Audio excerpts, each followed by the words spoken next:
Batang-bata ka pa at marami ka pang kailangang malaman at intindihin sa mundo.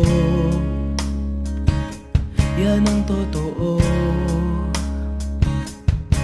Nagkakamali ka kung akala mo na ang buhay ay isang mumunting paraiso lamang.